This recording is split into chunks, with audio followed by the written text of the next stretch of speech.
Hi friends, welcome to my YouTube channel. ఈరోజు నేను చెప్పబోయేది ఏంటంటే కిచ్చా సుదీప్ గారు నటించిన మూవీ మ్యాక్స్ మూవీ.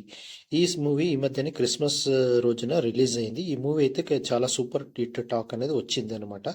సో మూవీలో సస్పెన్స్ చాలా బాగానే ఉంది. ఇది ఒక రోజులో జరిగే క్రైమ్ స్టోరీ అనమాట. సో దీంట్లో కిచ్చా సుదీప్ గారు పోలీస్ ఆఫీసర్గా భలే యాక్ట్ చేసినారు. మూవీలో వెళ్ళేదైతే అర్జున్ మాక్షే అలియాస్ మ్యాక్స్. కిచ్చా సుదీప్ నిజాయితీ పరుడైన పోలీస్ ఆఫీసర్. కళ్ల ముందు తప్పు జరిగితే అసలు సహించడు. ఎదుట ఉన్నది ఎంతటి వాడైనా తాట తీయాల్సిందే అనేదే మ్యాక్స్ సిద్ధాంతం. తన నిజాయితీ వల్లే సస్పెండ్ అవుతుంటాడు. ఒకసారి అయితే సస్పెండ్ అయి సస్పెన్స్ ముగిసి తెల్లారితే డ్యూటీలో జాయిన్ అయ్యే టైంలో డ్రగ్స్ మత్తులో మునిగిన ఇద్దరు మినిస్టర్ కుమారులను అరెస్ట్ చేసినప్పుడు ఆ ఇద్దరు లాకప్లోనే చనిపోతారనమాట. వాళ్ళు ఏ రకంగా చనిపోయినారో అని తెలుసుకోవాలి అనుకునేది అయితే మీరు సినిమా చూడాల్సిందే. ఇలాంటి మరెన్నో అప్డేట్స్ కోసం నా యూట్యూబ్ ఛానల్ సబ్స్క్రైబ్ చేసుకోండి. Thank you.